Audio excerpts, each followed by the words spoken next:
It's time to go! Hello everyone and welcome to Claude and the Bansta. This is our weekly Monday night show, review the Premier League. We know football ain't back yet, but we're got a few new guests to announce tonight of representatives from other clubs. It's going to be a great show. Welcome to everyone in the comments. Hope everyone's safe and well. So let's introduce our guests. We've got James Wharton from Toffee Blues from Everton. How you doing, James? You all right, mate? I'm great, thank you very much. It's great to be back on some Arsenal channels. I've been on a couple before. I think I've spoken to Claude and Co before, so it's great to be back in contact with you guys. And obviously, it's great to be able to keep talking about the football during these weird times where we can't have any English football. Obviously, the Bundesliga was back, and I've been making the most of that. I've watched pretty much half the games so far, and yeah, that's kind of what's keeping me sane over the last weekend or so. Yeah, I know what you mean. So, yeah, we've also got Dave from Talking Wolves. How you doing, Dave? Hope you're well. Yeah, I'm great, thank you. Thanks, obviously, for inviting me, and I'm looking forward to obviously representing Wolves this season, and whenever us guys chat. Oh, where's Jonny gone? There he is. Oh, there he is. Sorry, we lost a couple of his there. And we've also got we've also got Jonny from Shoreham View, who's a Sheffield United fan. How you doing, Jonny? I'm not too bad, mate. Good to be on the show. Good to be talking about some football. Not had much to do with Shoreham View recently, obviously, with the crazy times that we're in. But let's talk some football. Let's get some normality back. Yeah, no, exactly. Mate. We've also got my fellow Bansta with us, Diesel. How you doing, Diesel? Hope you're good, mate. Yeah, nice one. Yeah. Hello, Tel, Claude, guys in the chat room. Hope you're well. Jonny, James, Dave. Really, literally, guys, much appreciated for for coming on. Nice to talk about football for a change, eh? Yeah. I'm saying normality. Let's go. Let's try it. Exactly. And we also got the legend, Claude in the house. How you doing, Claude? How you holding up, mate? Yeah, I'm okay. And it's thanks to James, Jonny, and Dave for giving up their time for coming on tonight. Thank you so much, boys. We really appreciate it. Pleasure. Looking forward to the show. Speak for all of us. Just before we get into a couple of topics that have happened today, I just want to get some perspective on your thoughts of your clubs are looking in, obviously, the virus that we're in at the moment, this situation that we're in, and what sort of state will the club be back in when football comes back? I mean, financially, transfer-wise, and things like that. Jonny from Shoreham View, give us a little bit of an update on Sheffield United. Yeah, from the looks of it, our players have been keeping fit, posting on social media every day. I can't hold this camera straight, sorry. They're keeping themselves fit, keeping themselves busy. They're looking raring to go, to be honest, which is a plus in our banks because we've seen a lot of players that don't look like they're ready to go. People flying to Paris, will not mention that. I just think the club's raring to go, and that's refreshing to see compared to some of the other Premier League clubs. Okay, yeah. So, how do you think Sheffield United will fare when they come back? I mean, are they looking financially okay? I mean, like, what about transfers at the end of the season? I think transfer-wise, I think we've been speculated on from every player that's ever got a free transfer. I mean, we were linked with Frank Ribery before the beginning of the season, so it's going to be the same again. This at the end of this one, we're going to get names picked out and a dartboard thrown at them. So I can't really see anything concrete happening until Wilder okays it. Financially, I think this is the tough one again. Why we need to stop playing, because we're not one of the big boys, we're not one of the big hitters. So we need income, we need the TV revenue to keep going straight. So financially, let's just hope the season continues. Yeah. And just picking up on what you said, Wilder, I mean, what a great season you have had. Let's be honest. Did you expect that? I mean, No, nobody expected that, especially us. Any Blades fan who says he expected it is lying to you, straight to your face. As good as the Messiah is, nobody expected this, and long may it continue. Okay, let's come to yourself, James. As far as our season goes, I think it's been a lot of ups and downs. I don't think anybody foreseen how disastrous the season was going to start. And I think, to be honest, the lockdown could be a bit of a blessing in disguise for Everton because we had a lot of injuries.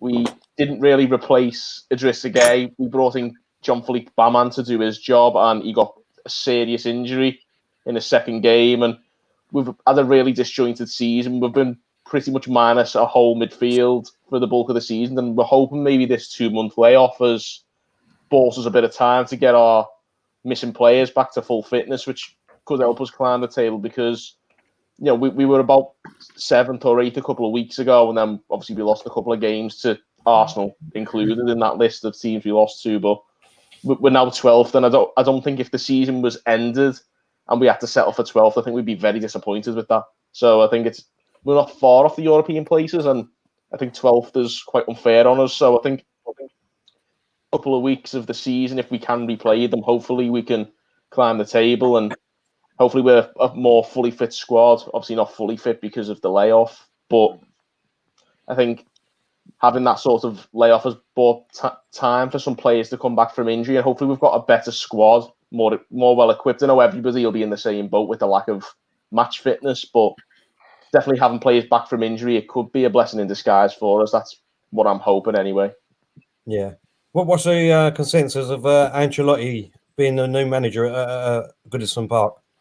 Fantastic. I mean, obviously, I think that's the thing with this coronavirus. I think we all, obviously, he's a manager in his 60s and we want to look after him. And I think it's before any sort of football thing comes into it, as we've got to make sure we look after our older members of staff. We've got him. We've got a few other like stalwarts from Everton, like the kit man, Jimmy Martin, people who we need to put at the forefront of health and safety. And I think as long as we can guarantee we can keep these guys safe, then we can carry on and get back to normal. But obviously having Ancelotti as the manager is a massive plus for Everton. It's the massive name that we need if we are to take the next step and qualify for Champions League, which is probably what the ambition of the ownership is since they've took over, and obviously it hasn't come to pass. Yeah. But obviously you guys know Farhad Mashiri pretty well yourselves. He was an ex-Arsenal shareholder, and there's no doubt in that your other ex-investor Usmanov has probably thrown a few bob in before. It's an interesting one. From your perspective, looking in, do you think Usmanov is putting a bit of money in from behind the scenes, or?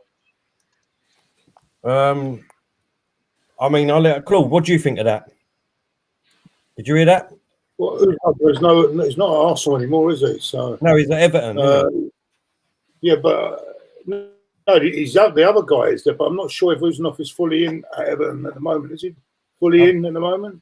He isn't in at all on paper, but it's pretty rumoured that he's been bankrolling us behind the scenes. That's what I'm just wondering is, what would you think the possibilities are of maybe Usmanov putting more money into Everton in the future? Because that could be another very big step. Yeah, well, we'll never know because with Usmanov, he was never allowed to put any money on in the first place. He had a share of the football club, but he wasn't allowed to have any control at all. We weren't even allowed on the board. So, although he had a certain amount of percentage of the club and shares, he sold his shares, and so we'll never know. So we'll see if he does put any input into Everton. But I think it's governed by FFP anyway, so that's another problem. See, it's all very well people say putting money in, but I think that now with this FFP, as Man City are finding out, there's different rules coming in now, isn't there? So I'm not sure whether he will be able to put as much as you think he can put in. I think it is. It's a major problem. I think it was, obviously I watched the match of their day the other day, and I watched City win the league with the Aguero and all that sort of stuff, and it's obviously quite sickening for me to watch as City were allowed to steamroller their way to success with all this investment, and now we have the money, we can't really do that, and it can be annoying. And I'm sure if the takeover goes through at Newcastle, they'll be the same if they've got that kind of massive backing, but the law enforces that they can't invest, and it is frustrating. But I think there is talk of a new move to the new ground, isn't there? Yeah, it looks like it's going through. I think the aim was 2023. I'm not sure whether this situation has maybe put a bit of a delay on that, but I think it's almost certain that we're going to move to a stadium by the River Mersey, which is another massive boost for the club, another 10, 15,000 in the ground every week. And let's not forget the attraction of also just having Carlo Ancelotti. It makes it a lot easier to bring players in without maybe having to entice them with money, which seemed to be the case under the likes of Marco Silva and Ronald Koeman before that. So we're definitely moving in the right direction. It's just how quickly we can make those moves, really. Yeah, I just want to say on behalf of all Arsenal fans, we want to thank Everton for paying as much money as you did for Theo Walcott and Alex Iwobi, because obviously without you, we wouldn't have been able to go out and get any players because our chairman won't spend. So you have funded our transfers at the minute, to be honest. Yeah, well, having said that, I think Iwobi is taking time to settle in, but I think they might get more out of him than what Arsenal did. Different environment. I wish him well because I know his dad very well. I mean, I know Alex's dad very well, and I really hope because he's a nice guy. Actually, he's a nice kid. I hope he does succeed. You know what I'm saying? Everton. I don't know how do you see his progress or Iwobi's? It's been a bit stop-start. I mean, he got injured a couple of times. He started brilliantly, actually, under Marco Silva, and then he didn't.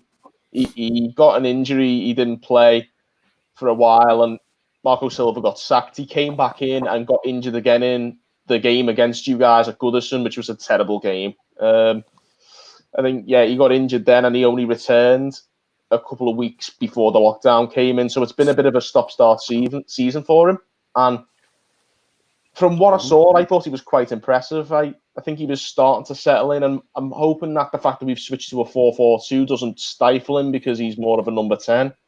But it is something we've had to discuss, is like, what is the next move for Iwobi, because the new system may not suit him as well as Marco Silva's did.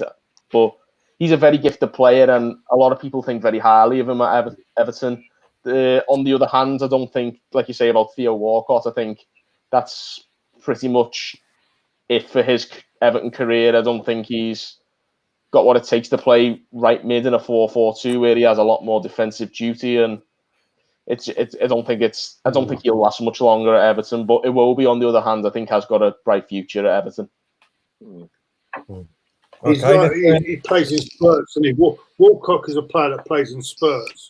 He can be incredible 1 minute, and the next minute it's when he has to think, doesn't he? When he has to think too much, that he lets you down, doesn't he? When he has to think too much. I find that is the case. Alan Hansen said that once, didn't he? He said he's not really got the actual football brain, but he's more. If he does it on instinct, he's okay.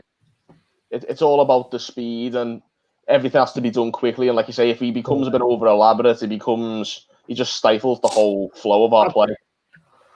I think he's more of an athlete than a footballer, really. More of a. I think you said that about a lot of players now, though. Yeah, there's plenty of those about. I mean, did I say Dominic Calvert-Lewin's had a fantastic season for Everton, but he's probably more. I like him. I like Calvin Lewin. I'm a big fan of Calvin Lewin. Yeah, I do like him, but I think he's going to be one to look for in the future. Yeah. Sorry, Terry. That's right, mate. Now, I was going to say, let's move on to Dave now for Wolves and give us what your perspective on Wolves at the moment, mate.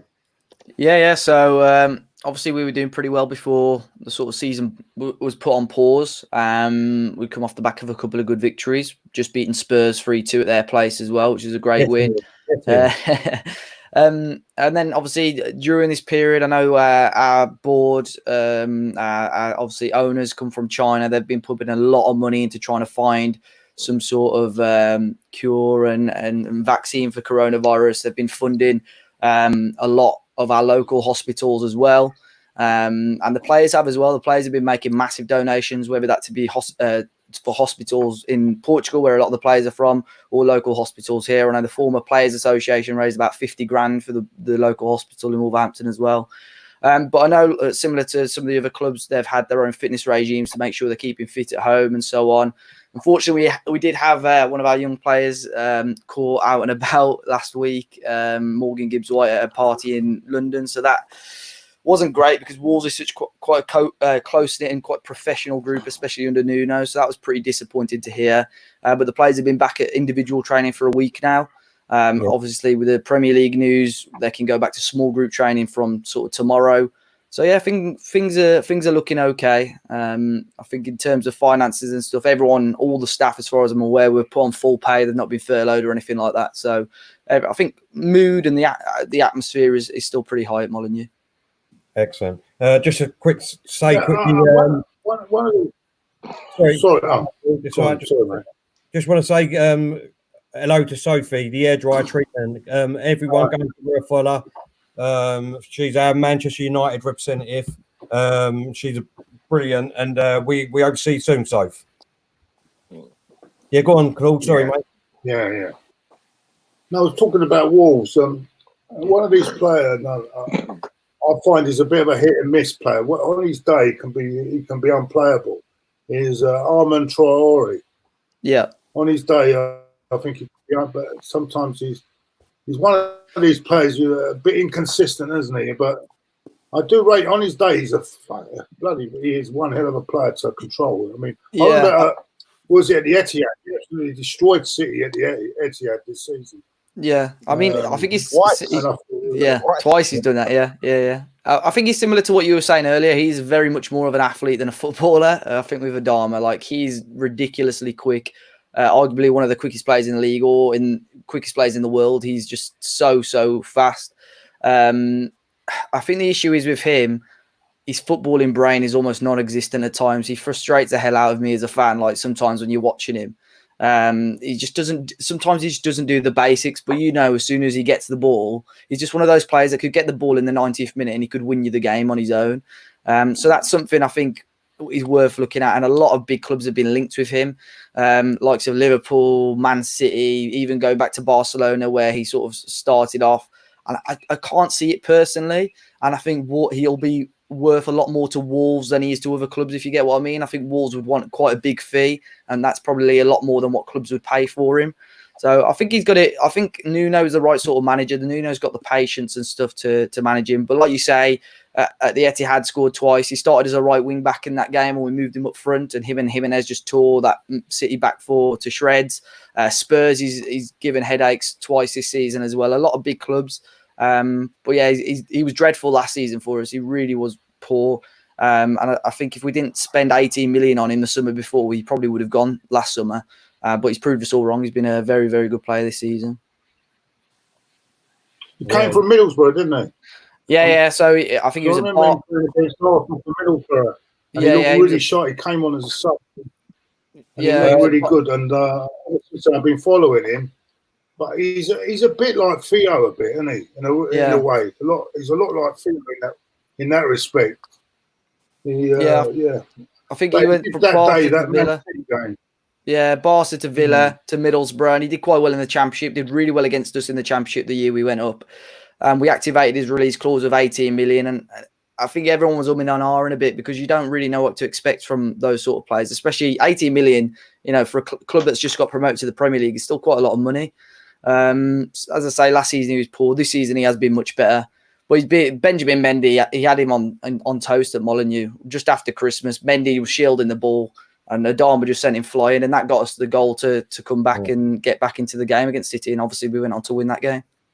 Yeah. Sophie, the hairdryer. A couple of your players have been linked with moves. Sorry, go on. Go on, Claude. Sorry, mate. Go on. I'll throw it. Yeah, actually, I was going to come on to that point because a couple of Wolves players have been linked with moves away. Jimenez to Man United FC is one that looks. But you don't really want to lose these players, do you? Really, to be honest with you. No. Yeah, as I say, Jimenez, Adama, Jota, Neves, they're all linked a lot. I think the thing is with Jimenez, right, and like I said earlier, I think these players are worth a lot more to Wolves than they are to other clubs, and Wolves have such a strict system almost that it would be very it would be interesting to see how they would fit in other clubs. I can't see the likes of Adama Traore and possibly even Jimenez working at other clubs. Jimenez is 29 now. Well, I know for a fact Wolves paid 30 million for him. They're going to want 50, 60 million back. Are Manchester United going to be spending that on a 29-year-old? I mean, with United's track record, probably, because they're probably stupid enough to pay that. But I can't see. It wouldn't surprise me to see if he left, he wouldn't work at another club because Juventus want him as well, and I can't see it working. Yeah. No, I think he's got at the moment. He's got just the right coach. Nuno, and need to exactly what he's doing at the moment. And when they do move, they think they're never the same players again, are they? Yeah, Terry, that would happen a lot.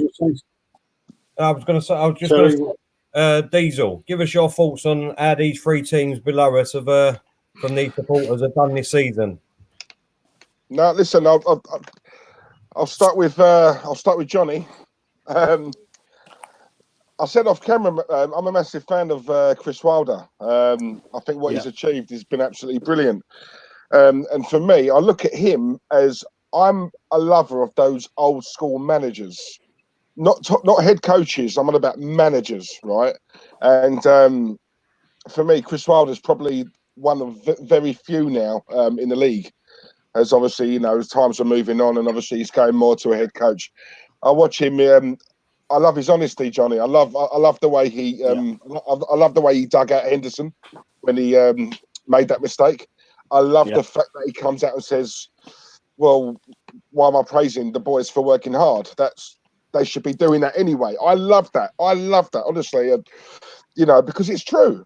It's right. It is. And he's only saying what we're all thinking, right?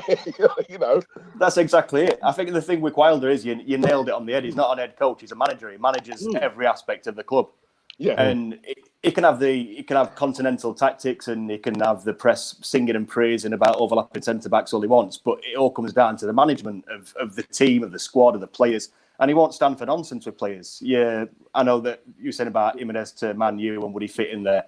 Would any Sheff United player, with the exception of possibly Fleck and a few others, stroll into any other team and performing for us? It just won't happen, and that's down to Wilder. Yeah, and that's what I'm saying. I think that's what I like about him. I think for a club like yourselves who spent very little money in the summer to be where you are now, you have to admire that. And I've always said, I think we did a podcast a couple of weeks ago, and I think we were asked the question, who would be your manager of the season? And I think obviously Claude picked Wilder. I was leaning that way. The only reason why I would pick Klopp is because to win 26 out of 28, well, obviously the season's done now, as far as we know. But to have lost only one game all season, it's such an incredible feat. I would have to put Klopp there. But if Liverpool had won it and it was neck and neck, and they nicked it by a couple of points or whatever, then for me it would be Chris Wilder all day long. The kind of players that you've got, Jonny, are the kind of players that we keep, banging on about. The fact that there are, in your team, there's no superstars. You've just got a group of 11 lads who work hard for each other, right? And that's what, in my opinion, we need to get back to. No superstars, just a bunch of 11 players who are willing to work and graft and have a very high work ethic, I think that should be a bare minimum for every club. Yeah, exactly. Well, what I will say with Sheffield United, what I will say with Sheffield United, my honest opinion, and I think there's no special individuals. As a unit, they have really performed fantastic as a unit, organised, well organised. But I mean, absolutely, for me, done a job on Arsenal at Bramall Lane, deserved winners. Arsenal never were going to get anywhere near. Not even a point for me in that game, and even at the Emirates when they didn't play that brilliantly, they stayed in the game, and they actually got a draw. And in the end, they deserved a draw in that game as well. What I will say is that I think is the goalkeeper, after his massive mistake against Liverpool, has shown so much character to come back, and I think he's been the goalkeeper of the season for me. Oh yeah, and I've got a lot of criticism for that. I think he's been absolutely outstanding. I think he's on he needed digging out as well. I think he needed digging out after that game as well. Oh no! But he's shown that character to come back. Yeah, and I mean he could have gone completely then after that. After the Liverpool game, but he showed a lot of character, and I think he's become the goalkeeper of the season for me. That's in my opinion. Yeah. But I think with Sheffield United this season, they've been a breath of fresh air. I think they're just great teamwork. There's no special individual, and this is what gets me about Arsenal. When I hear about people going on about Arsenal under Arteta have made major improvements. Yeah, they made a slight improvement. But if you look at the players that he's got, pound for pound, and how they're performing towards our players, it's embarrassing. It's embarrassing, and I've got to say they've been a fresh air. I think Wolves have steadied. I thought last season they had a better season than last season, to be honest with you, than this season. But they're still good, steady. They've done real well. Everton is a work in progress. I think is a very similar situation to Arsenal in a lot of ways, but they've got the right guy in Ancelotti, I think, and he'll get them organised, and he'll get these much more organised than they were under the last manager. So I think there's good things in all three teams there. I think there's good signs in all the three teams that we've talked about tonight. I know there's a few comments coming on about not beating Liverpool for all this time, but it's Liverpool are just at the moment. They're just a machine at the moment. You quickly brushed on Sheffield United, Claude and Diesel. Let's move on to Everton quickly. How do you think they've done this season under Ancelotti? Do you know what? It's when you guys got Ancelotti, I thought to myself, do you know what? Everton, I like Everton. Over the years, right, they've always done well, right, for what limited money they had, right? And you've never had a lot of money to spend, even obviously in the days of David Moyes being there. And as soon as Mashiri came on board, and obviously, you had obviously a lot more funds. I mean, me as an Arsenal fan, I started to worry because they've always been in the sort of, say, 6th, 7th, 8th sort of place, right? And, you do that consistently with no money. And in my head, I'm thinking, what would you do with money? We've been saying that for years. It's true, isn't it? Yeah, it's true. And do you know what? You had Ronald Koeman went there. I don't know, obviously, what your take was on him, but I think when you got Ancelotti, I mean, you've now got a manager who can attract players, he's and good players at that. And I've always said it, even with us. When you get an elite manager, and he is an elite manager, I don't care what anyone says, right? That man is an elite manager, right? He's a top manager. And I think you guys will start to see a certain caliber of player now coming to your club. And I think the money's there. For me, with Everton, what you were lacking, you've always had, well, in the last few years, you've always had the money, the funds. I think what you never really had was an elite manager. You've now got that. And it'd be interesting to see what he.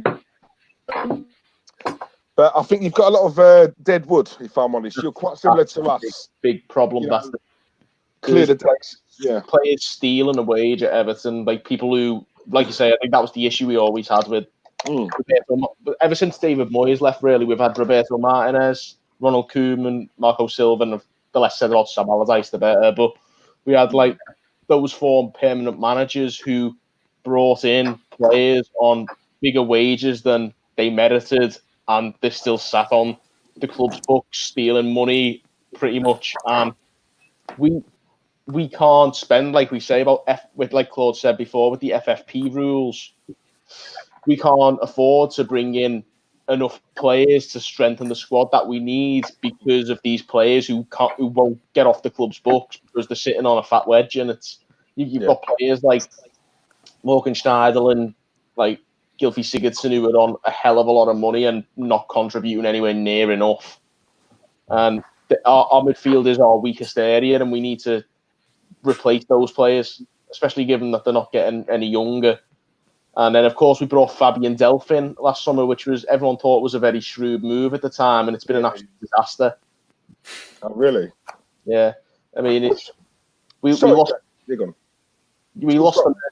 Sorry. I'll let you go. Go on, I'll let you go. Right, Johnny apparently can't hear Diesel. You can't hear Diesel, Johnny? Can you hear me, Johnny? Can you hear me? Now. You there, Johnny? Oh, no, he's gone. He's gone. I was nice about his club. I didn't insult it, did I? Go on, James, you were saying, mate? Sorry, James. I was saying, we lost the Merseyside derby to Liverpool's under-18s in January, and the fans were incredibly hurt by that. It was like Johnny was saying about Sheffield United before. You always expect the bare minimum of your team is to give 100% every single game. And those players couldn't be bothered against Liverpool's kids. We were absolutely humiliated. And then a player, obviously, I mean, a fan, I'm not condoning it, but sent a message to Delph on Instagram and gave him a bit of stick. And Fabian Delph's response was one of the worst attitudes I've ever seen. He come back in and said, "Do you think you could have done any better? If you ever saw me in the street, you'd ask me for an autograph," and all kinds of just arrogance like that. Wow. And he's not earned it. He thinks he's the big cheese at Everton because he got carried to 2 titles at Manchester City. Yeah. Which he didn't really play much of a part in, apart from nearly costing it by getting sent off. And then, of course, he comes to Everton and he's telling Mason Holgate to show some effing respect, while Mason Holgate's having a 5 times better season than he's having, it's unbelievable. I mean, it wasn't a very expensive signing. You only paid 8 million for him, but my goodness, the attitude he's brought to the club, I just think it's horrific. And he's another one of the players who needs to be shifted. And again, it all seems to be central midfield. That's the core of everybody's squad, the spine of the squad. And if we get replacements for them, then that's a massive step forward. Yeah. What's your James? What's your take quickly on you mentioned Schneiderlin, because at the time when he went to you, right, we were looking at him, and I must admit, when I used to watch him at Southampton, I thought he looks a good player, and plus he was quite tall, physical. I liked how he played, and he was exactly what we needed in the middle of the park. And obviously he went to you guys, but it's not really worked out for him there, is it? I mean, he don't really play anymore, does he? No, I think that's the problem, is that I don't think he's got the same fire in his belly that he had in his Southampton days. Obviously, he's already had his big move to Man United. He's come to Everton for a lot of money, and I just think the spark's gone from him. I don't think he's got the commitment needed to be a top-flight footballer anymore. Certainly not in the Premier League with the intensity of it. I just think he isn't the same physical, like you say, player that he was at Southampton. He's just a very static player who stifles our attacking play. He doesn't do enough defensively. He doesn't harry players like some midfielders do, like a John Fleck does, for instance, at Sheffield United. He's not a good enough grafter. He's not technical. He's not got enough craft to be a more attacking component of the team. He just doesn't really offer us enough, and he's on 120 grand a week, so it's really feeding us dry of money for very little return. Yeah, he's not going anywhere, is he? That's the problem. We have the same issue, mate. Honestly, these players are just so happy to just sit on a massive wage and just bleed the club dry, and it's absolutely sickening, really. And I mean, once we get those players out and we free up a bit of wage money, then that's when I think we can maybe kick on. When we have the wages available to pay some higher caliber players that maybe have to watch for years. Yeah. All right. Sorry, banging. What's all that banging going? That's all right. I think it was just right. Can you hear it? Johnny, can you hear us now? I can hear you now, yeah. Can you hear me? Yeah. Can hear you, Johnny, just before I come to you, Claude, and you can give us your thoughts on how Wolves have done this season. We are actually live now on Hot Mic. We had a problem with it at the beginning, but we are live now on Hot Mic. If anyone doesn't know what Hot Mic is, go to the Apple App Store or Google Play Store, download the app Hot Mic, and and sign up. It's all free. Use our code CBS301, and that will tie you up to our panel on Hot Mic. And every time we do watch-alongs, you'll be able to sync your app up to the TV, and you'll be able to hear our commentary over BT Sports commentary or Sky Sports commentary. So everyone, go and download it from Mike. Terry, do you think they got confused with the football games going on? That they've done that tonight? I don't know. There was a game on, but yeah, give us your thoughts.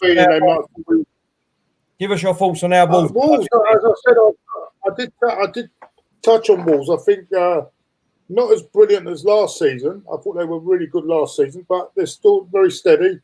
They've got a great coach. I love Nuno. I think he's done a fantastic job there. I think one of the players I do like is Cody. I wouldn't mind him in the defensive role for Arsenal, but yeah, good.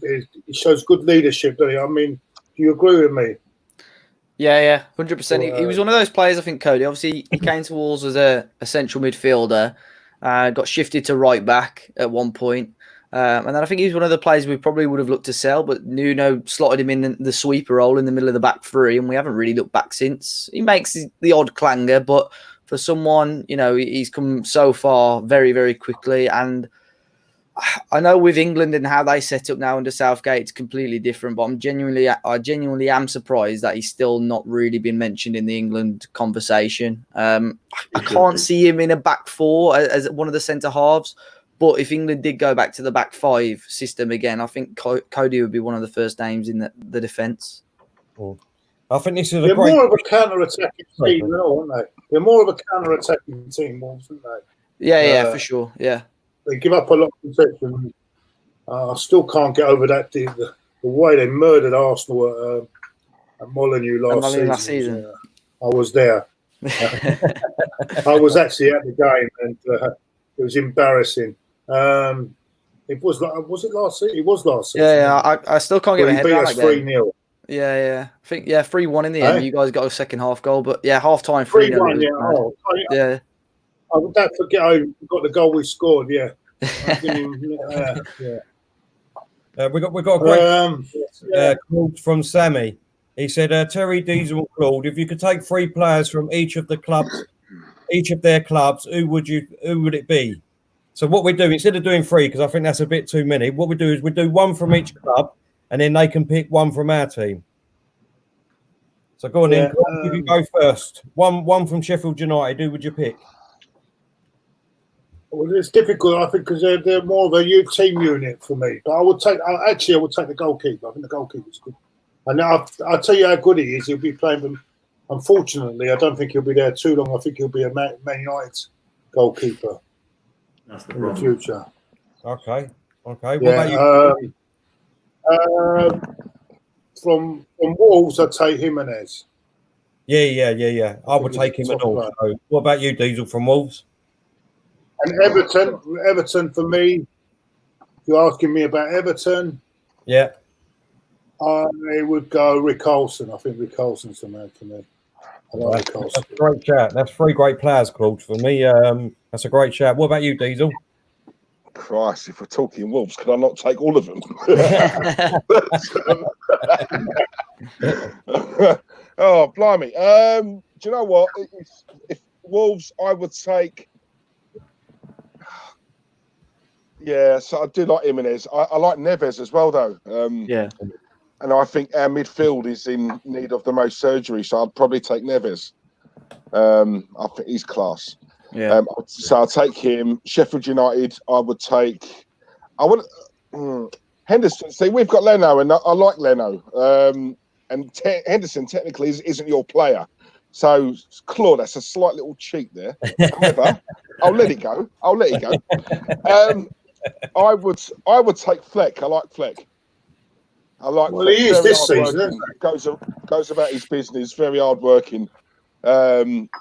Exactly the kind of player that I want at the Arsenal. Just hard working, goes around his business. Not a superstar. Does his job. Work ethic. So that. And Everton, I would. I don't know if this is controversial, James. I've always liked Tom Davies, you know. It's an interesting one. Yeah, no. Well, from when I've seen him, he gets stuck in. I like him, but I would probably take. God. Take the bag. I'll take one of your Deadwood players and help you out. I mean, we come on, you've got to return the favour. We've taken walk off, for goodness sake. Mate, I tell you, if you took Ozil off of us, I'd give you 4 or 5 players in return, mate. I don't know. I've had arguments about Ozil on my WhatsApp this afternoon about Ozil. I've always liked Seamus Coleman, but he's 31 now, and he's 31, yeah, 32. He's had a leg break as well. He's sort of past his best now. It's a shame, really. But I'd still have him over I mean, you watched the game when you beat us a couple of weeks ago. I still have him over Jibril Sidibe. He is woeful. I'll tell you who I think is dodgy at the moment is your goalkeeper. Yeah, I'm not sure. Oh, he is. I'm not sure about your goalkeeper. He's supposed to be England number 1. He shouldn't be for long. I mean, it's one of them. I've been a big fan of his, and he was brilliant in his first 2 seasons. But I mean, the whole team was horrific before Silva was sacked and before Ancelotti came in. But since Ancelotti's come in and we've been improving, it's really been Pickford to blame if we haven't really picked enough momentum up, because he's been costing us points in pretty much every game he's played. Is that story true that's coming out on this message, or? I don't know. Chadwick Moffat has just said that Premier League just come out and said it's likely that fans will not be able to go to games for at least a year. So that will be interesting. We can talk about that in a minute, a bit more in depth. Oh dear. Yeah, I mean, Not good. Jonny, Let's start with you. One player from us, who would you take? From Arsenal, I'd take Aubameyang. Yeah, I'll agree with you there. James? Given the severity of our midfield problem, I'd go for Torreira. Oh, yes. Great shout, James. Dave? I'd probably say Aubameyang as well. I think I know Wolves we're okay in all areas at the moment. Player we probably need most is probably a right-sided defender, but I'm not sure the situation with a couple of your boys at the moment. But I think with Aubameyang on his day, he can be world class. So I'll probably go with Aubameyang. Can be controversial and swap Aubameyang from Arsenal and just take Cody from Wolves. He'd do well in your system. He'd do really well. Exactly. Yeah. Right, let's get into what's been happening today. Let me just get this up on the screen, boys. I want to get everybody's views on this because for me, it's good to hear. We hear too much about top 6 and it's good to hear what other clubs are doing. Yeah, for me today, the Scottish FA, they need to massive respect to them because they've come out, they've made a big decision, in my opinion, and they've made the right decision. They've come out, they've basically said that the season ain't going to be able to be carry on. So what they've done is they've crowned Celtic the champions and they've relegated Arts. So what's your feelings? Let's start with you, Claude. What's your feeling on that, mate? So, Terry, are you telling me that you think the Premier League should do the same then? I can't see physically how they can carry on. Personally, I think there's too much. There's too much. What's the word I'm looking for? There's too much controversial around it. You know what I mean? I can see lawsuits here. Yeah, but like on our podcast the other week, you know what I mean? They're talking about each game, and each game would have to have 300 tests a game with everybody that's going to the game. So you got players, the physios, the camera. The problem with this happened in Scotland. There could be lawsuits coming out here because Hearts have now been relegated, and they have not had the opportunity to finish the season. It's all very well saying Celtic. I don't know how many points clear they were, but I'm not sure how many points were Hearts behind. I mean, they're only about 4, I think. Yeah, 4 points. 4 points.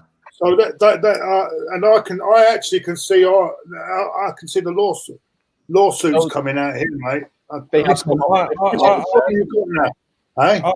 personally think that at the end of the day, we're in a situation that no one knows how to get out of. Right, we're in a situation. The government don't know what to do. The FA don't know what to do. The Scottish FA don't know what to do. what we all need to do, in my eyes, is all be grown-ups about this. You know, I mean, these clubs need to be grown up about it. At the end of the day, you're in that position in that league because of how you're played already with the games that you're played this season, right? No one's put you. If we bring that back to England, it don't work like that. Because look at us, we've got a game in hand. If we win that, we're in Champions League. Yes, it's the same as us. We've got a game in hand and all. But what I'm trying to say is no matter which way they go about it, no matter what they do, they're damned if they do and they're damned if they don't. You're going to have someone that don't agree with it. You're going to have someone that, you know what I mean, disagree with it. You're going to have someone say that if you do this, we're going to sue you. If you don't do this, we're going to sue you. So in my eyes, like I said on our podcast the other night, I just think that the way the tables are now, unfortunately, the FA and the Premier League need to make a decision. They need to go with that decision, what they have made, and then that's it. That's it. For my eyes, unfortunately, there shouldn't be. How on earth? Look, let's be honest, right? Well, the Germans went back, didn't they? The Germans went back. Yeah, the Germans went back. So, I mean, you're talking about Champions League there, Johnny, but we don't know when we're going to be able to travel anyway.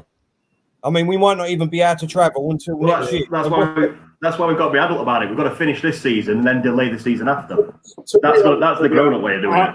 I don't know what way to look on this. I'm not happy about this behind the closed door. I think it's wrong because football's about fans, isn't it? At the end of the day, I heard someone say the other day, I think it was Kenny Kenner saying, "Oh, we have to.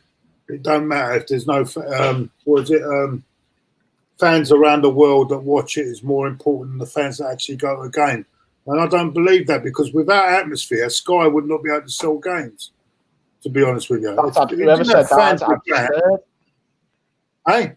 That's absurd. The idea of foreign fans being more important, watching on the TV. No, what he's saying is that what he's saying, in a way, because what he's saying is that 95% of people that watch football actually, and he's right about it, around the world, don't actually go to games, which is true.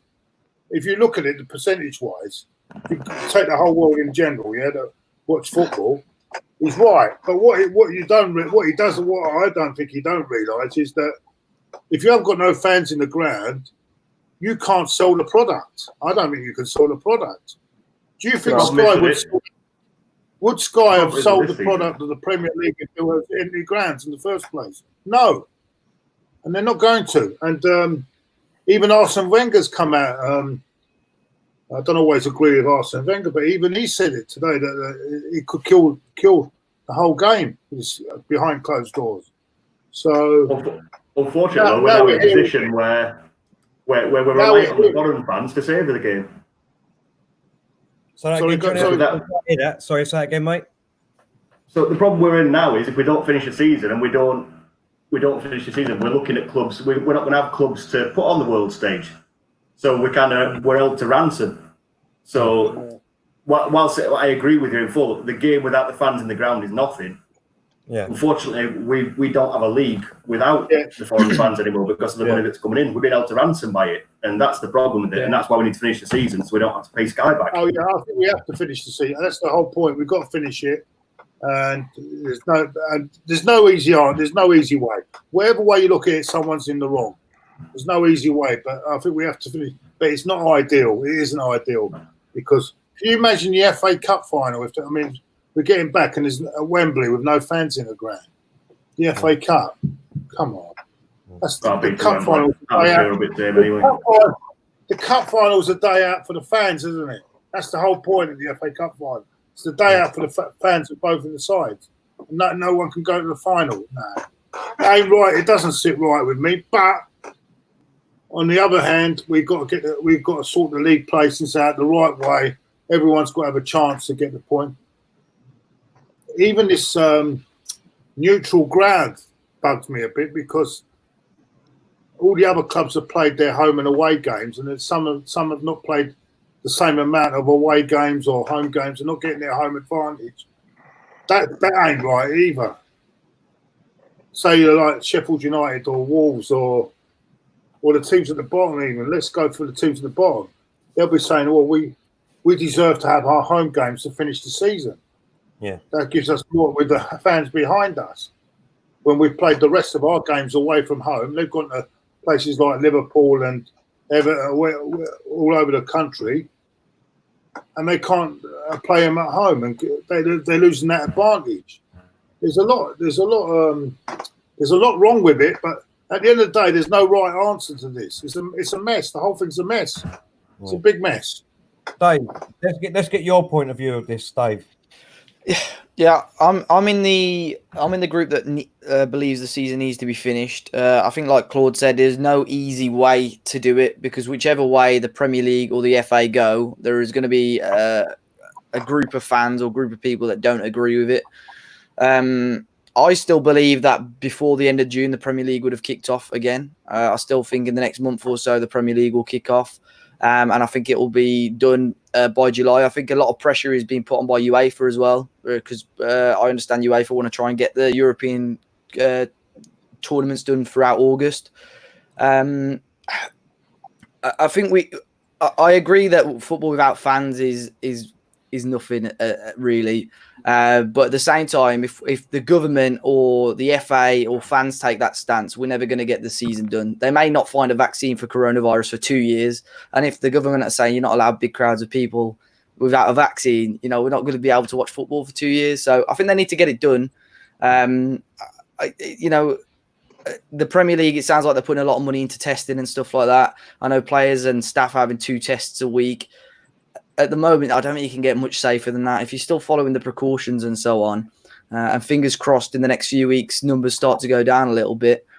Yeah. But as I say, the only other way I could possibly see it is I think France went down the route of taking the points total once everyone had played each other once. So after 19 games in the Premier League's case, but then some teams had home advantage and some teams didn't have home advantage in specific fixtures. So it's so hard to do it. But if we had to avoid the season, that's the route I would have gone down, taking the standings and the points after 19 games, because I think that's probably the fairest way of doing it.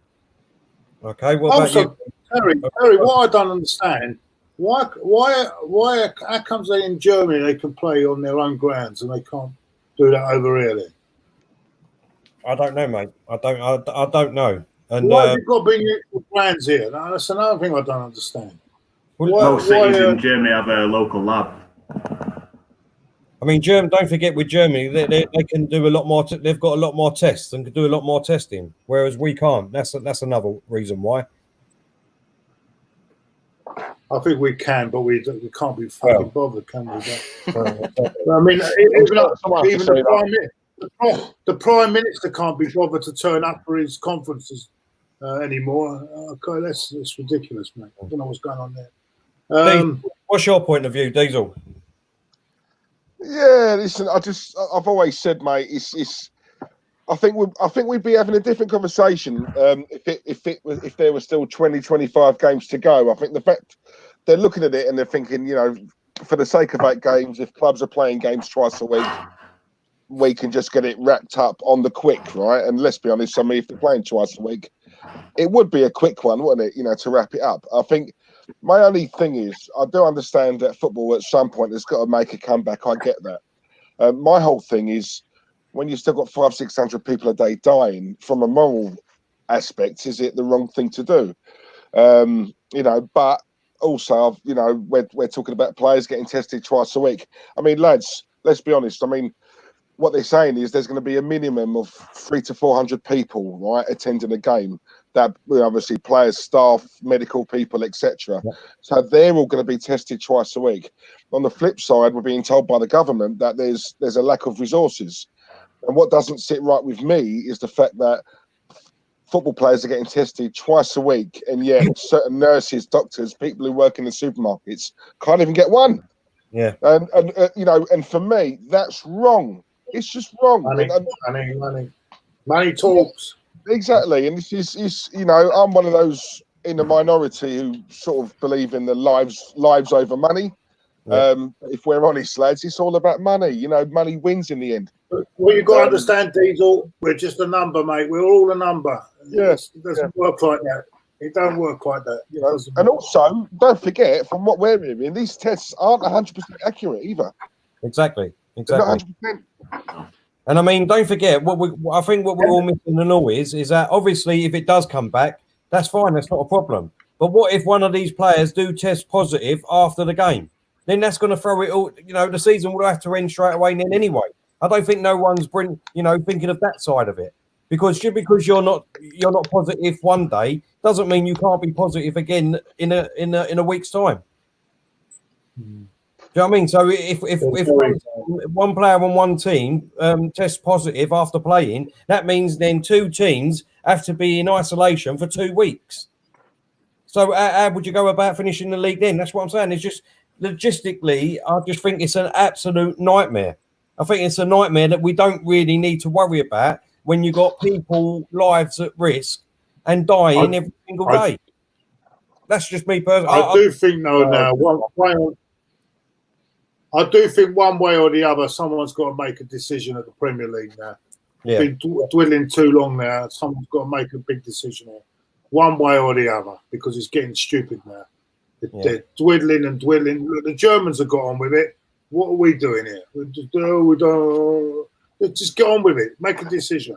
I mean, James, do you know what I'm saying? Make Go on, Dave. No, so I was just going to say, Claude, earlier on, right, when you said about Hearts might sue, right, I'm looking at that and I'm thinking for the SPFL, right, if we look at it logically, right, if the SPFL, if they've come to a decision like that, right, trust me, they would have had lawyers, they would have gone down every single thing to say, if we do this, what's the likelihood we can be sued, right?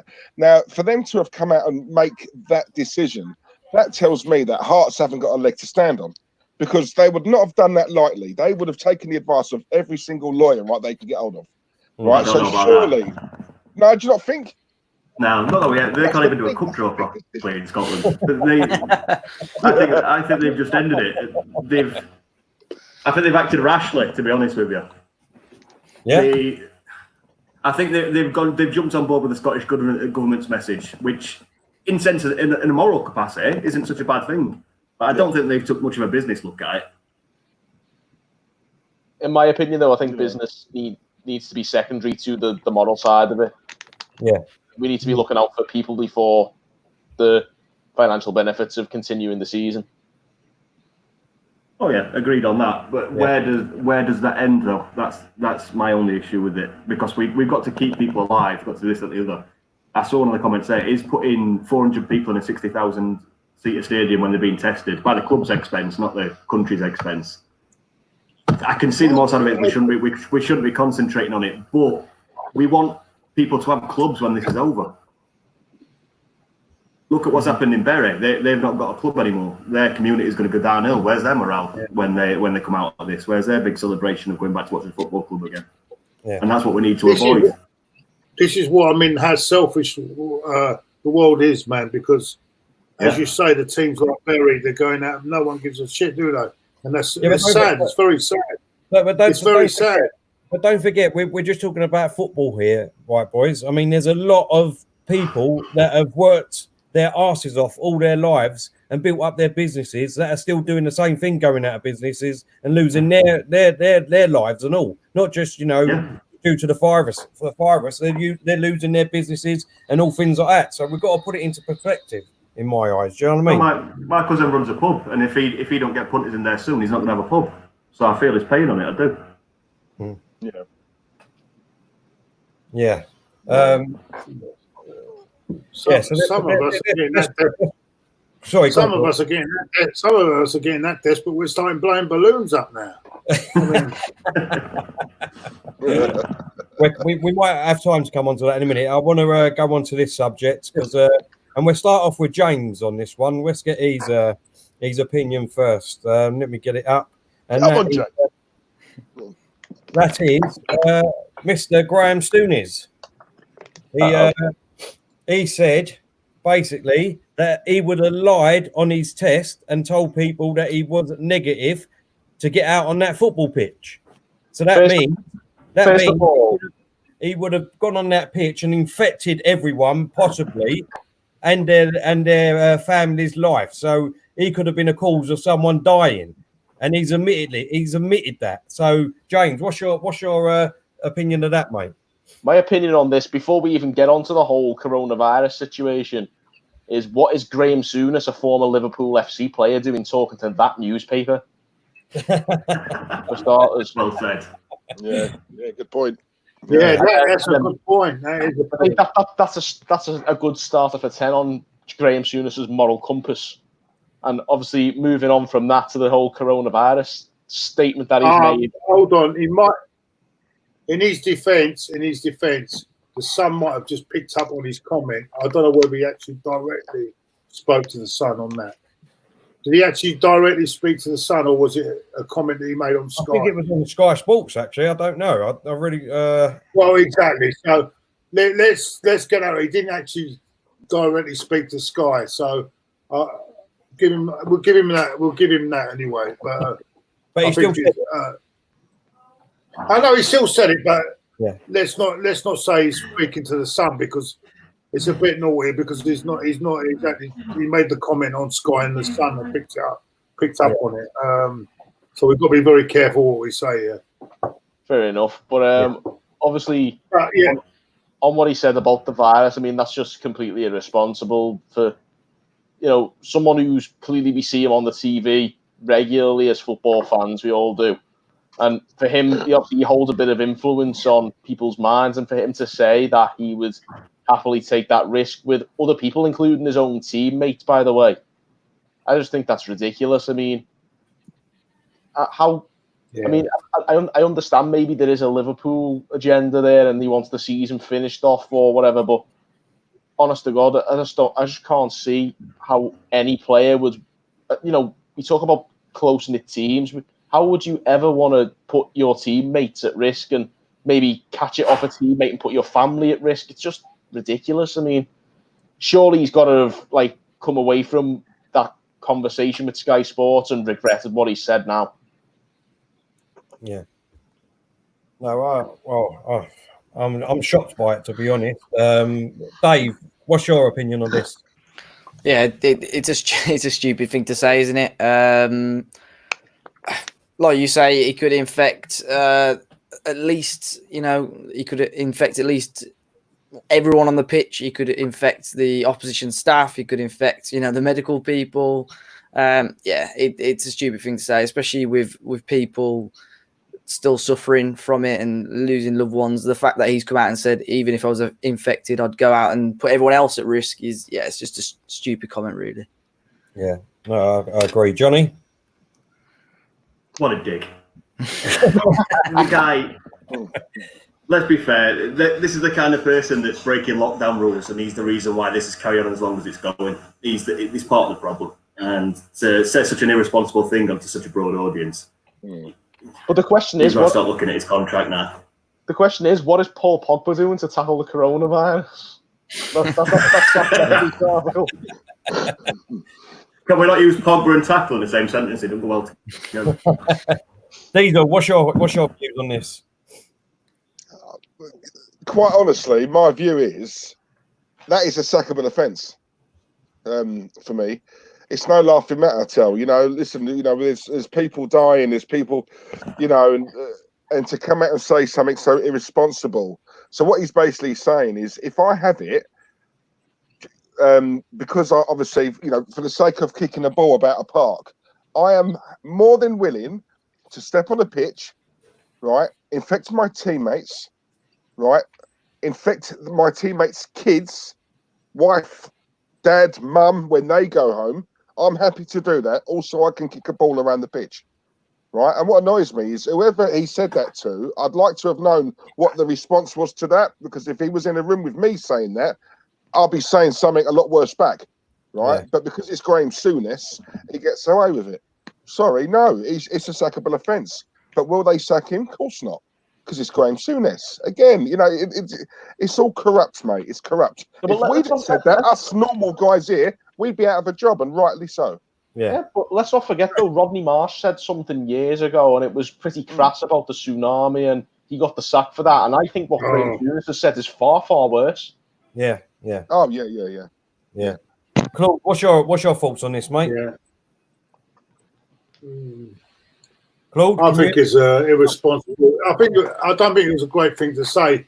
I think he's a bit. I think I'm looking at what in the camp that thinks he don't think that this illness is as serious as we all think. And there are a lot of people in that camp, believe it or not, that think it's not as bad as what people are saying it is. And so I think it's not a good thing to say. He shouldn't say it on TV. He should have kept that to himself. I don't think it's a good thing to say at all. But there are a lot of people that think like him, but they won't come out and say it on the TV or in the media. And believe me, there are. Yeah, I think this is a fitting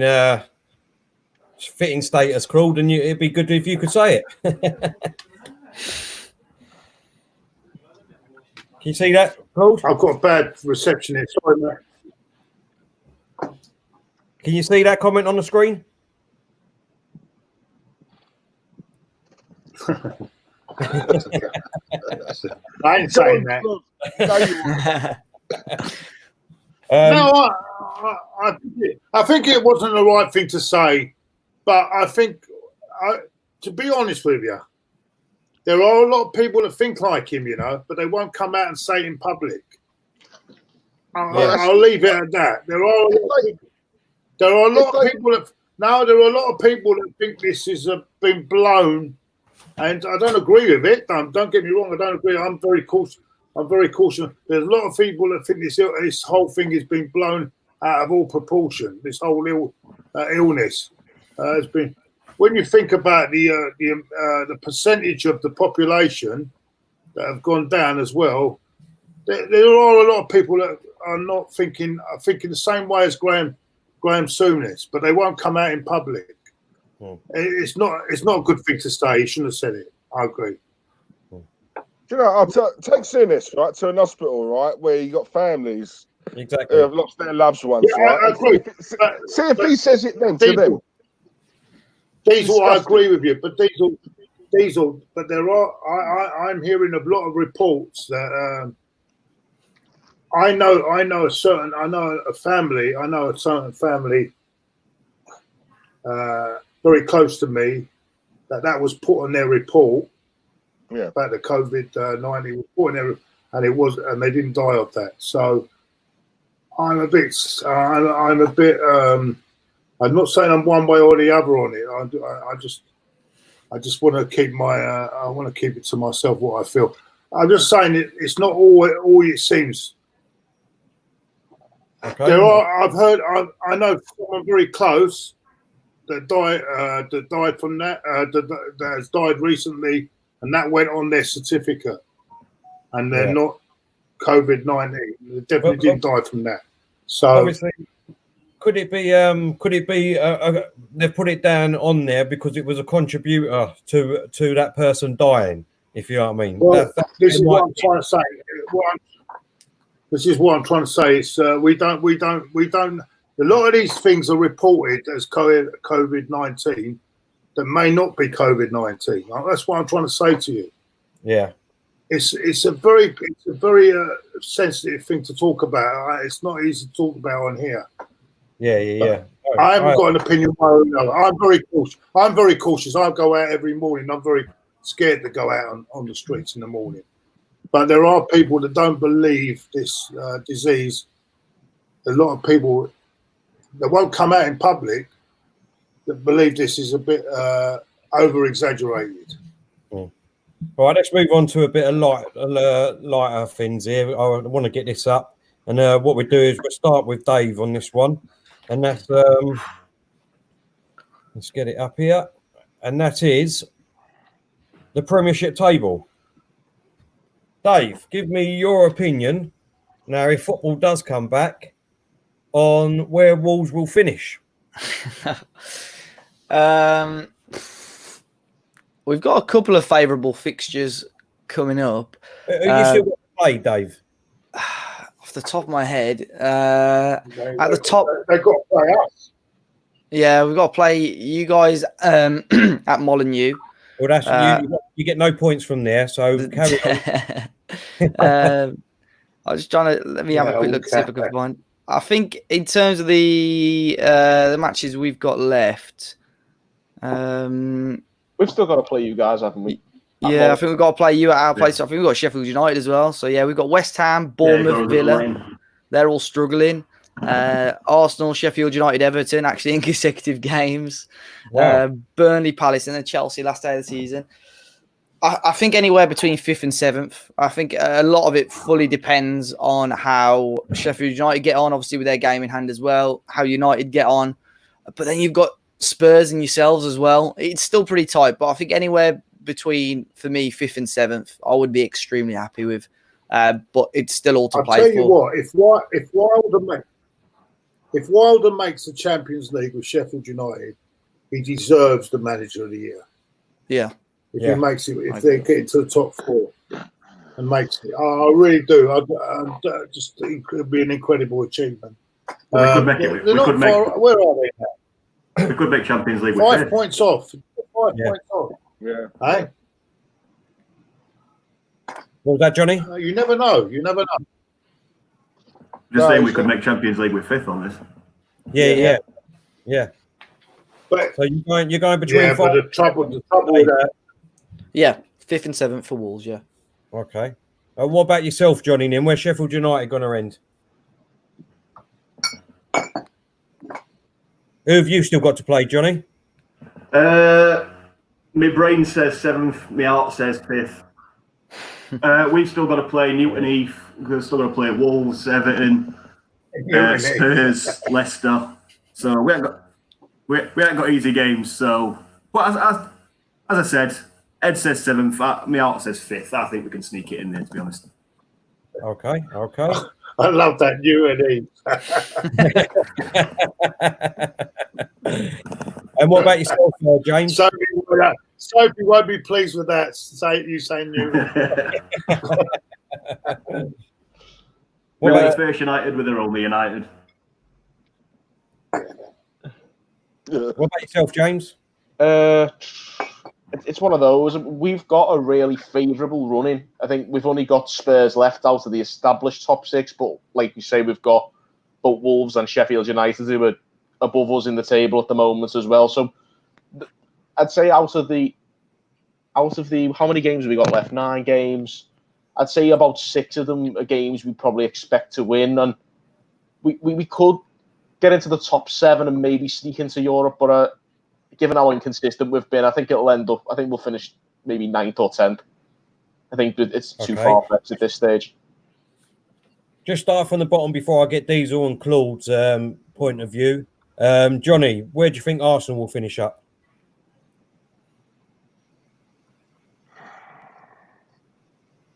Where do I think Arsenal will finish? Yeah. 8th. I think we can finish James? 8th. Finish it. What about you, James? 8th again. I think you'll be directly above us. I think. Okay. There won't be forced to separate us by the end of the season. Okay, Dave? Yeah, I'm going to go 8th as well, I think. Yeah, 8th place. Right, Claude and Diesel, the floor is yours now. You can mug these people right off if you want and tell them where they're going to finish up and then say where Arsenal's going to finish up champions, do you know what I mean? Or you can be truthful. What are you going to go with, Diesel? We can't be champions. We can't be champions.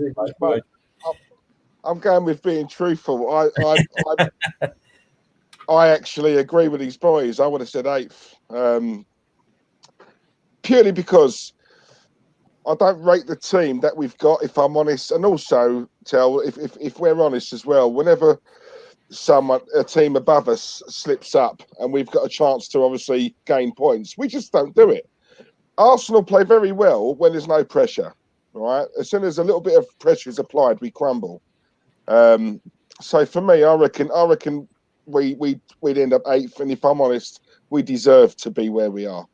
That's just my view. I'll be honest, Diesel, as an Everton fan, I cannot relate to that any more than you already have. Like I've been through the whole shebang of when the pressure's off, Everton play great, and when we can maybe steal a march on somebody, we never seize the opportunity. So, yeah, I feel your pain there. I feel that. And who do you think's going to finish higher, the highest out of Wolves, Everton, and Sheffield United? Diesel. Sorry? Who do you think's going to finish higher, the highest out of Wolves, Sheffield United, and Everton? I think Wolves will be. Yeah, Wolves will finish the highest. I think then. I'm going to say Sheffield United. I just can't see him slipping up. If Chris Wilder's thing is, if we can't win, don't lose, and I love that. So yeah, Sheffield United. I think Everton would be behind, but Everton, they need Ancelotti needs a summer and he needs a transfer window. But that's the order I'd say. Okay, what about yourself, Claude? Where do you think we'll finish up first? It's very difficult to say because it's all where everyone's going to finish because they're all on neutral ground. It's all going to be. I think it's going to be difficult for these for Sheffield United though because they've had that break of 8 weeks. I don't know what the fitness level of the teams are going to be like. They're going to come straight back in. I think they'll finish 8th. I think Sheffield United will finish 8th, and I think that's still a great season, by the way, and I think incredible. Because if you ask any Sheffield United fan, they would have settled for 17th this season, wouldn't they? If they're being honest, am I being right there? At the start of the season, you'd have finished 16th, settled for 17th. Right? But anyway, Wolves, I think actually, I'm going to say Sheffield, that game that they've got to play will decide who finish between them, who will finish either 8th or 7th. As for Arsenal, I think we'll be in the same position. I think we'll be the same. Everton, looking at they're in the position they are, I think they'll will be between 10th and 12th. Can't see any more different. I'm not being critical or anything. I think it'll be between 10th and 12th for me. All right, for me, I would say that Everton. I think you'll finish in about. I think you could nick 9th place if I'm being honest. I think that's the highest that you'll probably get. As you said, you're inconsistency, a bit like our team really at the beginning of the season. I think you could possibly nick 9th place. I think Sheffield United, you'll be flirting where you are now and just above 9th place, so 9th and 7th. I think Wolves.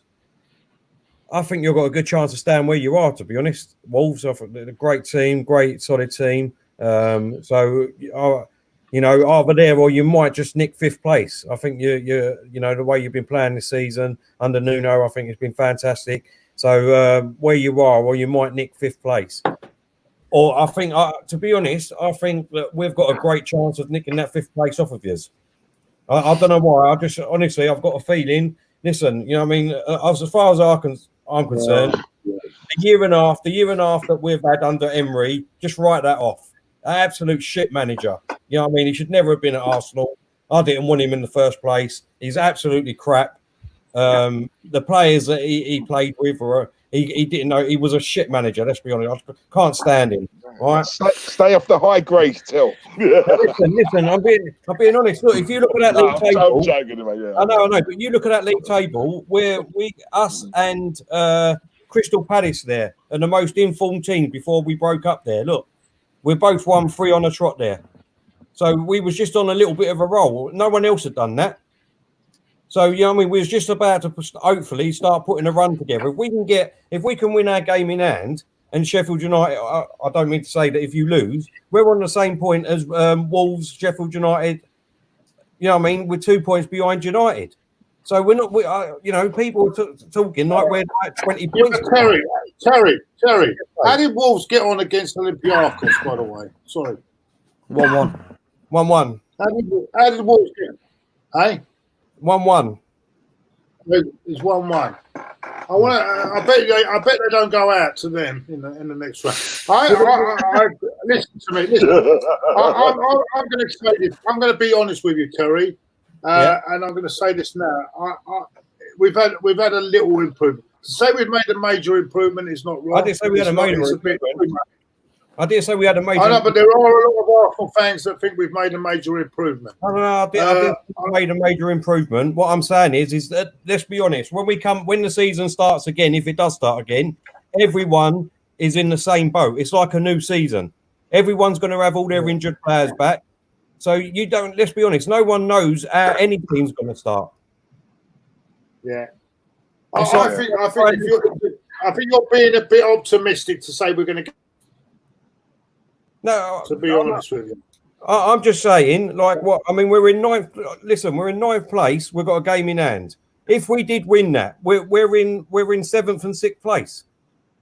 But we've also got to play Man City away. Yeah, we've got to play Liverpool. We've got to play Wolves away. We've got to play Leicester at home. And I think these games are very, very slippery. And to say we get fifth, I think I love your optimism, but I didn't say we get fifth. I said we could be pushing for fifth. We could be pushing for fifth. Yeah, I hope you're right. I really do hope you're right, Terry. I really do, man. But I'm not so sure.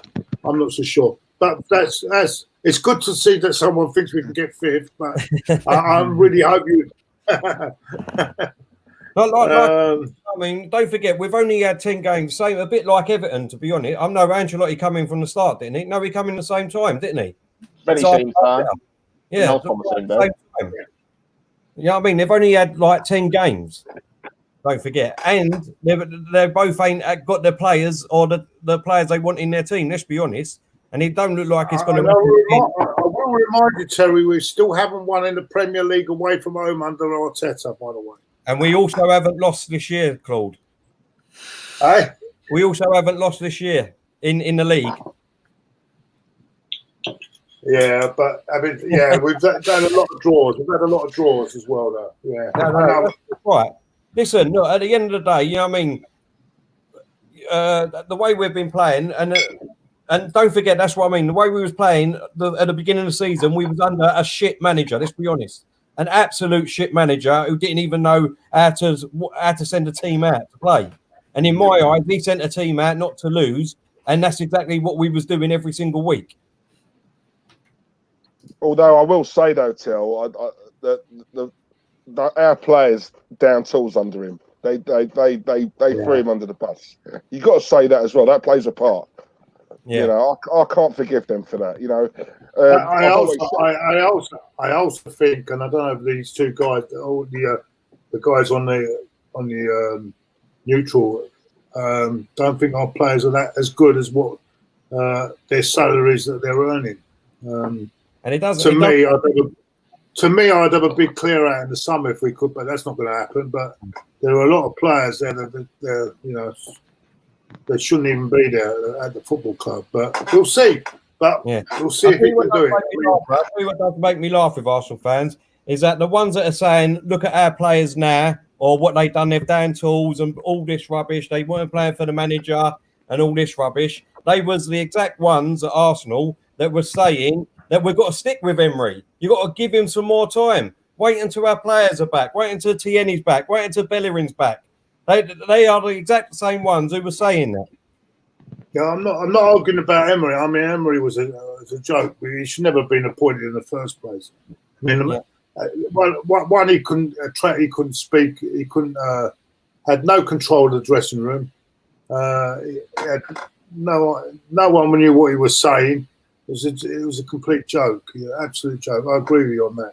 Yeah. Anyway, let's talk about more positive things. Let's get that off. We don't need that on now. We've done the league. Yeah. Let's just quickly for 5 minutes. For 5 more minutes before we end, boys. I mean, let's just have your thoughts on obviously the German league being back, and obviously no fans in the stadium, no atmosphere. I mean, what's it going to be like when you're watching the Premier League and then obviously the main derby and there's just no atmosphere at the game? Give us your thoughts, Johnny.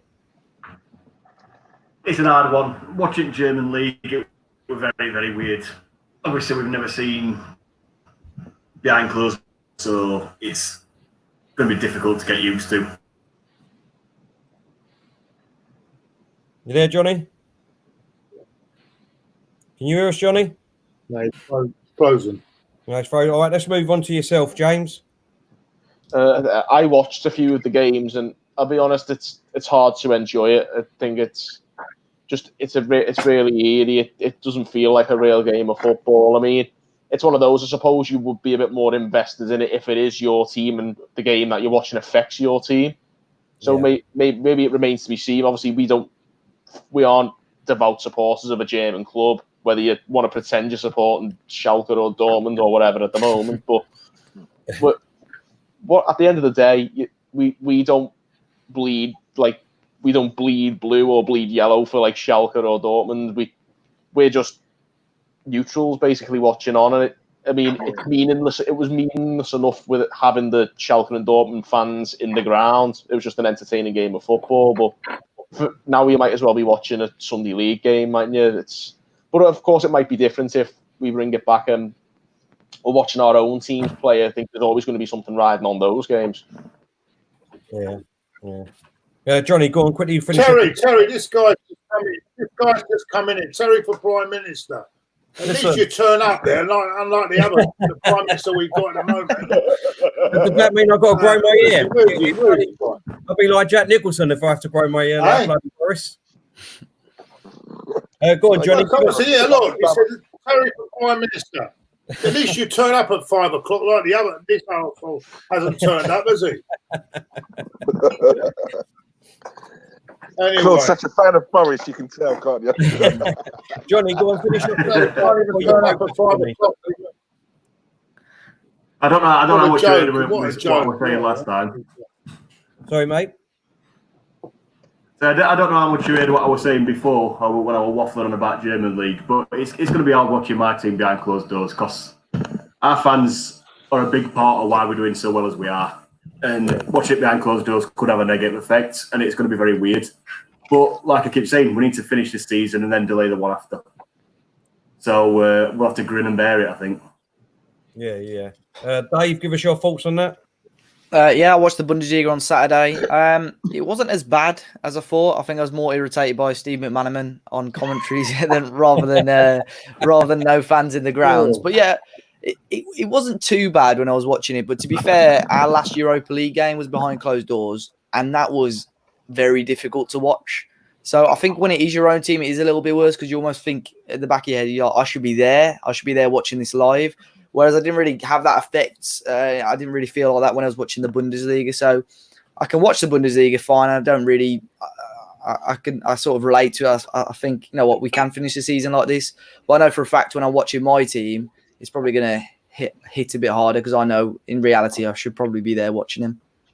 Yeah. Is the big thing for you. If you or Rose manage to sneak into the Champions League or get into Europe again, we don't get that celebration that we should be having as fans. That's going to be what's missing. That's harsh on us. I know that's not nobody's fault, but we're on a great run in Europe as well, and it's going to be sod's law that we end up getting to the Europa League final or whatever, or and we're not going to be able to watch any of it. So it's just one of those things, isn't it? So yeah, I think that's the hardest thing, knowing that you can't be there to actually physically support your team. Yeah. Diesel, do you want to pick up on that quickly? Yeah, no, listen, it's horrible. Everyone was sort of asking, who are you supporting, temporarily, in the Bundesliga. And I like Dortmund. I don't support them, but I like them. But then when I was watching them, football for me is all about emotion. You know what I'm saying? And, when we watch the Arsenal, when we score, I'm elated. When we let a goal in or make a mistake, I'm fuming. Dortmund can score a goal. Yeah, nice one. Yeah, great goal. Yeah, well done. If they let a goal in, oh, well. It's just, I don't feel anything. That's hard. Exactly how I feel. You know what I'm saying? It's hard. I don't feel anything. And there's a part of me that when the Bundesliga was obviously coming, I was just thinking, for the sake of watching a football game, I will happily take it, lads. I will happily take it. Then when I was watching it, I was thinking, do you know what? I thought I'd really, look forward to it because I miss watching football. But it's you know what I mean? I was just watching it thinking, oh, right, okay. I didn't feel anything. And what worries me is when we watch our teams when they eventually start, because I like seeing, you know, like the crowds. I like hearing the roar, you know, when we score a goal, and you know, and a lot of players even say it, you know, 75th, 80 minutes, you know, when they're they're flagging, that chant of the crowd is what gets them through that next 10, 15 minutes. You know what I'm saying? So it'll be interesting to see what the players are going to be like without the fans. Knowing us, we'll probably play like Barcelona, because, you know, there's no pressure, is there? We make a mistake, you know, there's no one moaning at them. So we probably win the league, mate. I'll come behind Man City will do well. Yeah. For me personally, it's just going to be hard. Obviously, we've still got to play Tottenham yet, and obviously that's our derby. So having no fans there, do you know what I mean? It's going to be absolute awful to watch. You know, I know that, you know what I mean, we watch it on TV, some fans and all that, but to have no atmosphere actually at the game, you know, it's going to be very weird. Do you know what I mean? Very weird. Can you hear us, Claude? The only thing I will say, Terry, is that because we have no interest in it. The only thing I will say, because we haven't got no interest in it, it's not our own teams in it. I think you don't get. It's hard to get into it, but it'd be different once we get our games on. Then we might see it differently, a little bit differently. I hope so. Yeah, exactly. If I was a player, right, and I scored, I'd feel like an idiot celebrating. I would, because there's no one there. Do you know what I'm saying? I can't help it. I would, you know. I don't know. So even then, they've got to do the social distancing celebrations as well, haven't they? You can have tap the elbow. Give him the elbow, innit? Bam, bam. Yeah, have some of that. You know what I mean? It's stupid, isn't it? Ridiculous.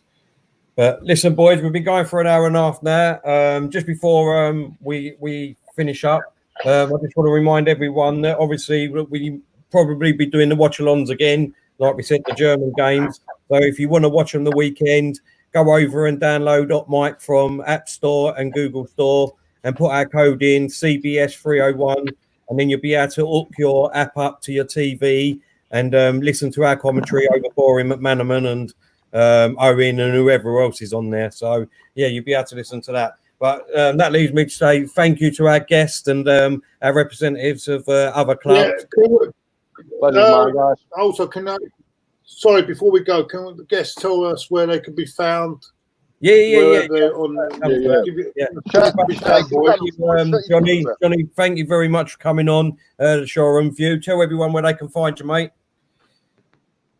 You can find us on Twitter, but mostly on YouTube. If you want to see some of the more adult vlogs out there compared to a lot of kids filming the feet, go and give us a watch on YouTube. Well said, Jonny. Well said.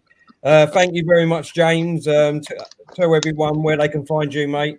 They can find me at jwharton_EFC on Twitter. I think I've got my Twitter handle in my name just there on the screen. Also go to the Toffee Blues YouTube channel and watch our shows there, and also follow the Toffee Blues on Twitter as well if you haven't followed them already. It's at Everton Newsfeed. Excellent. And thanks for coming on, Dave, too. Tell everyone where we can find you, mate. Yeah, thank you. And it's Talking Walls everywhere, just at Talking Walls, Twitter, Facebook, Instagram, or YouTube.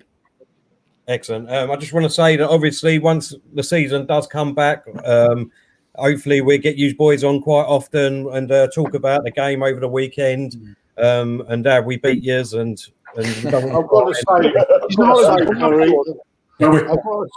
when we knock you out the club. I've got to say, Terry, three wonderful guests here tonight. Three wonderful guests.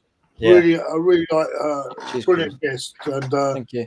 I want them on again because they're fantastic guests. And thank you so much for giving your time up to come on our channel.